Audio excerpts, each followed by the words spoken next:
তো আমরা দেখছিলাম দ্য লাজারাস প্রজেক্ট সিরিজকে, যেটার প্রথম পার্ট আমি অলরেডি একটা ভিডিওতে এক্সপ্লেন করে দিয়েছি। সো যারা প্রথম পার্ট দেখোনি তারা ডিসক্রিপশনে দেওয়া লিঙ্ক থেকে দেখে নাও। তো চলো আর দেরি না করে বাকি এপিসোডগুলো শুরু করা যাক। তো জর্জ রিক্স নিয়ে শিবকে গুলি মেরে ফেলেছিল। জর্জের মতো যখন পৃথিবীকে আবার টাইম ট্রাভেল করানো হবে তখন শিবও বেঁচে যাবে, কিন্তু তার জন্য তাকে সেই নিউক্লিয়ার ব্লাস্ট করে লাখো মানুষের প্রাণ নিতে হবে। এদিকে অর্গানাইজেশনের বাকিরা যাতে তার উদ্দেশ্য বুঝতে না পারে, তাই জর্জ এখন শিবের ফোন চেক করতে থাকে আর দেখতে পাই যে শিব ছাড়াও একজন টেকনিশিয়ান আছে যাকে শিব জর্জের ব্যাপারে বলেছিল। তাই সে এখন তাকেও রাস্তা থেকে সরানোর জন্য শিবের ফোন থেকে মেসেজ পাঠায় যে তাকে এখনই ড্যানিসের কাছে যেতে হবে। আর ড্যানিসের কাছে যেতেই ড্যানিস বুঝে যায় যে তাকে কি করতে হবে, আর সে খুব চালাকের সাথে সেই টেকনিশিয়ানকে ওখানেই মেরে ফেলে। যার মানে এখন অর্গানাইজেশনের কাউকেই জানে না যে জর্জ এবার দুনিয়াকে ধ্বংস করতে চায়, যাতে দুনিয়াতে ধ্বংস আসার পর তাদের বাধ্য হয়ে পৃথিবীর টাইম রিসেট করতে হয়। আর জর্জের ভালোবাসার মানুষ সারা এবার বেঁচে যায়। অন্যদিকে আর্চি আর এলিজাবেথ এখন ড্যানিসকে জিজ্ঞেস করতে থাকে যে সেই টেকনিশিয়ানকে কেন মারে। আর এখান থেকে প্ল্যান মতো এখন ড্যানিস মিথ্যা বলে যে আসলে শিবই তাকে ওই টেকনিশিয়ানকে মারতে বলেছিল, কারণ শিব তার সাথে মিশে গেছে আর শিবই এবার সে নিউক্লিয়ার ব্লাস্ট করবে। অন্যদিকে জর্জ আর্চির সাথে কথা বলে মিথ্যা বলে যে সে রোমানিয়াতে আছে, যেখানে সে শিবের পিছু করতে করতে এসেছে আর তার মনে হয় যে শিব ড্যানিসের সাথে মিশে আছে এবং সে নিউক্লিয়ার ব্লাস্ট করতে চায়। অর্থাৎ জর্জ যা কিছুই করছে সব দোষ সে শিবের উপর চাপিয়ে দেয় যাতে তার প্ল্যান সফল হতে পারে। এদিকে শিবের ফোন তার কাছেই বন্ধ অবস্থায় থাকে, তাই হয়তো এখন সবার শিবের উপরই সন্দেহ হবে আর জর্জ বেঁচে যাবে। এখানে হয়ও তাই, যেখানে গ্রুপের হেড এলিজাবেথ শিবকে খোঁজার কথা বলে, যদি এখন তারা জানে না যে শিবকে তো অলরেডি জর্জ মেরে ফেলেছে। এদিকে ড্যানিসের স্বীকার করার পরেও যে শিব তার সাথে ছিল, আর্চির এইসব কথাই বিশ্বাস হয় না, কারণ সে শিবের সাথে অনেক বছর ধরে ছিল আর শিব তো তাকে মেন্টরও করেছিল। যেখান থেকে আমরা আর্চির ব্যাকগ্রাউন্ড দেখতে পাই, যখন সাল 2011-তে গ্রাজুয়েট করার পর আর্চিকে ব্রিটিশ সিক্রেট এজেন্সি MI5-এ একজন এজেন্ট হিসেবে রিক্রুট করা হয়। আর 3 বছর পর যখন সে একটা বড় ক্রিমিনালের কেস নিয়ে কাজ করছিল, তখন তার সাথে প্রথমবার শিবের দেখা হয়, যে তাকে ওই ক্রিমিনালকে জীবিত ছেড়ে দিতে বলে। যেখানে শুরুতে আর্চি এর জন্য কয়েকবার না করে আর ওই ক্রিমিনালকে মেরেই ফেলে, কিন্তু চেন রিয়াকশনের কারণে ব্রিটেনে গৃহযুদ্ধ লেগে যায়। তাই পৃথিবীর টাইম রিসেট করে এখন আর্চিকে সবকিছু বোঝানোর জন্য শিবকে তাকে একটা স্পেশাল সিরাম দিতে হয়, যেটা নেওয়ার পর এখন আর্চিও তাদের মতো পেছনের টাইমলাইন মনে রাখতে পারে। এখান থেকে এটা তো নিশ্চিত যে অনেকে প্রাকৃতিকভাবে মিউটেড হয় আর এমনিতেও বুঝতে পারে পৃথিবীর টাইম ট্রাভেল করেছে, যেমন শিব আর জর্জ। অন্যদিকে কিছু এজেন্টের একটা স্পেশাল সিরাম দিয়ে মিউটেড করা হয়। আর্চি MI5 ছেড়ে লাজারাস টিমে জয়েন করে নেই। পাশাপাশি সে শিবের কাছে ঋণীও থাকে, কারণ সে তো তাকে ওই সময় মেরে ফেলেও গৃহযুদ্ধ আটকাতে পারত, কিন্তু শিব তাকে সিরাম দিয়ে বাঁচিয়ে নেই। এদিকে বর্তমানে এখন এই কারণেই আর্চির বিশ্বাস হয় না যে শিব কেনই বা দুনিয়া ধ্বংস করবে।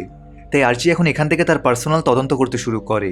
অন্যদিকে জর্জ বোমের লোকেশনে যাওয়ার সময় অনেক মানুষকেও মেরে ফেলে, যার জন্য তার খারাপও লাগছিল, কিন্তু সে জানতো যে যদি সে পৃথিবীর টাইম রিসেট করিয়ে দেয় তাহলে শিব সহ এই সব মানুষ আবার বেঁচে উঠবে। এখান থেকে জর্জ এখন ড্যানিসের বোমের লোকেশন পৌঁছে যায় আর এখন সে ওই বড় বোমটাকে একটা ট্রাকে করে রাশিয়ার বর্ডারে নিয়ে যায়, যাতে সেখানে ব্লাস্ট হওয়ার কারণে রাশিয়া রোমানিয়ার সাথে যুদ্ধ শুরু করে দেয়। আর জর্জের এই প্ল্যান কাজও করে, যেখানে জর্জ ফাইনালি বোমটাকে বর্ডারের কাছে রেখে ব্লাস্টই করে দেয়, যাতে এখন লাখো লাখো মানুষ তো মারাই যায়, সাথে ধামাকার ইম্প্যাক্টও রাশিয়ার ভেতর পর্যন্ত হয়। অন্যদিকে লাজারাস টিমও দেখতে পায় যে ওই নিউক্লিয়ার ব্লাস্ট শেষমেশ হয়েই গেছে। এখন জর্জ ফোন করে আবার মিথ্যা বলে যে আসলে শিবে ব্লাস্ট করেছে, আর একে আটকানোর চক্করে শিব তার কাঁধে গুলিও মেরে দেয়। এখানে এখন সব প্রমাণই শিবের বিরুদ্ধে ছিল আর সবার মনে হতে থাকে যে সেই এই ব্লাস্ট করেছে। এদিকে আর্চি এখন জর্জের ফিরে আসার জন্য একটা প্রাইভেট জেট পাঠায়, যেখানে হেডকোয়ার্টারে সবাই বেশ চিন্তিত থাকে যে এখন কি করা যায়, কারণ এখন রাশিয়া যুদ্ধ অবশ্যই শুরু করবে। তাই এলিজাবেথ এখন পরের দিনই নিজের রাশিয়ার সেক্রেটারির সাথে দেখা করে এই যুদ্ধ শুরু না করার পরামর্শ দিবে।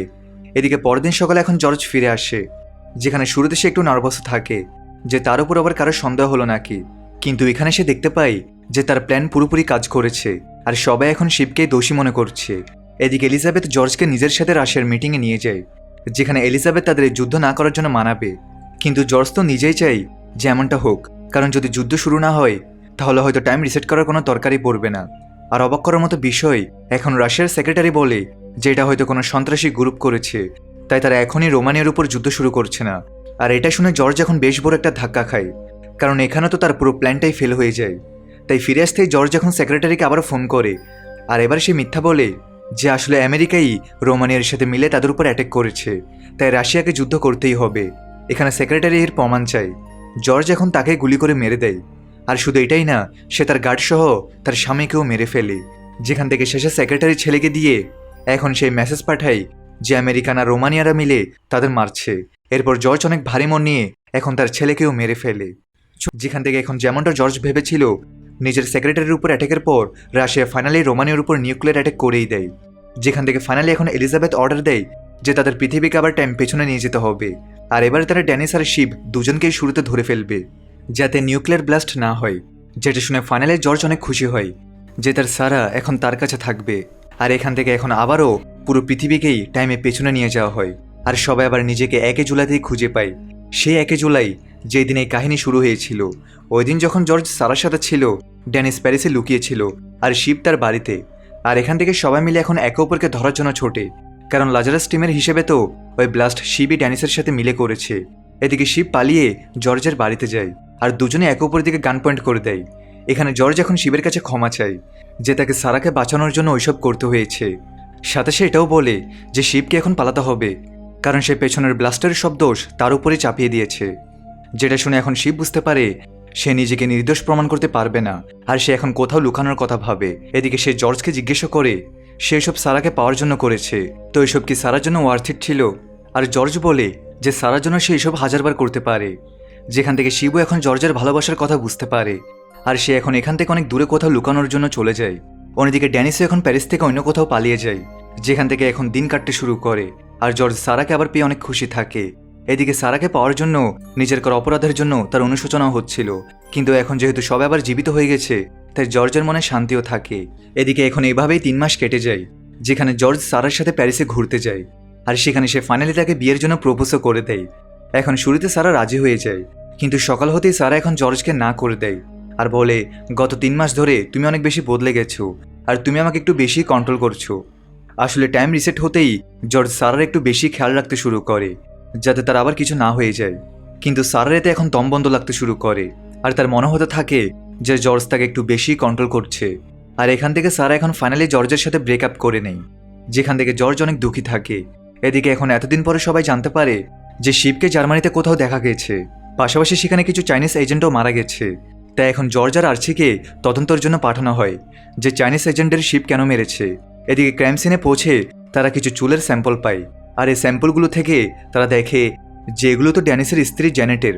এদিকে এলিজাবেথ এখন সবাইকে বলতে থাকে যে তাদের থিওরি অনুযায়ী চাইনিজ এজেন্টরা জ্যানেটকে কিডন্যাপ করেছিল, হয়তো তাদের টাইম মেশিনের ব্যাপারে জানার জন্য, আর জ্যানেটকে ছাড়ানোর জন্য শিব তাদের মেরে ফেলেছে।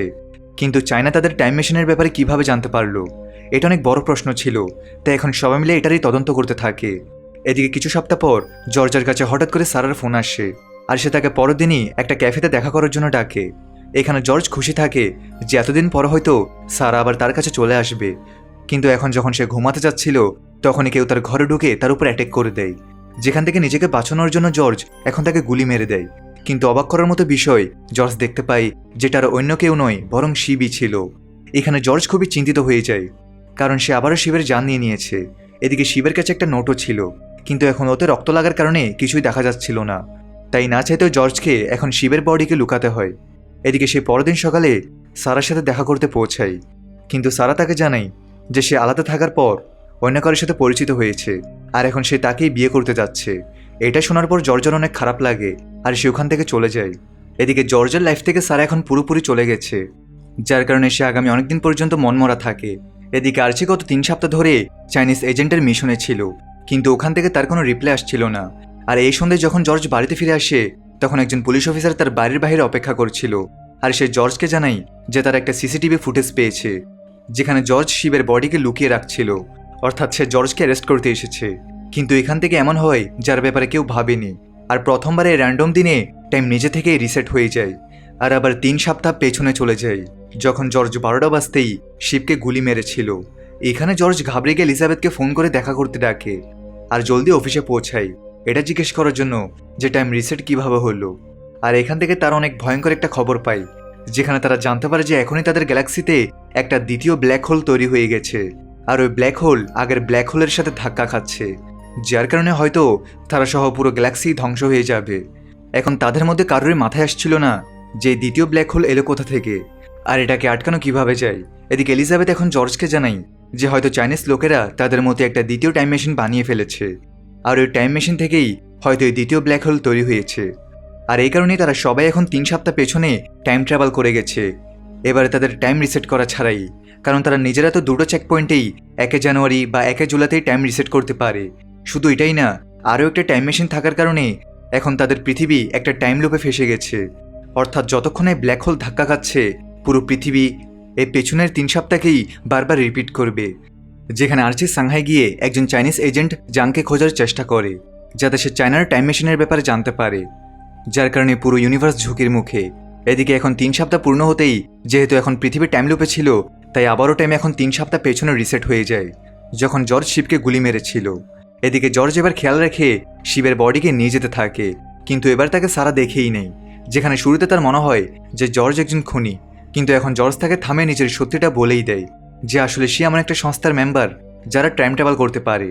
আর এখান থেকে সে এটাও জানায় কিভাবে সে নিউক্লিয়ার ব্লাস্ট করে সারাকে বাঁচিয়েছিল, যে জর্জ তার জন্য পুরো পৃথিবীকে বাজে লাগিয়ে দিয়েছে।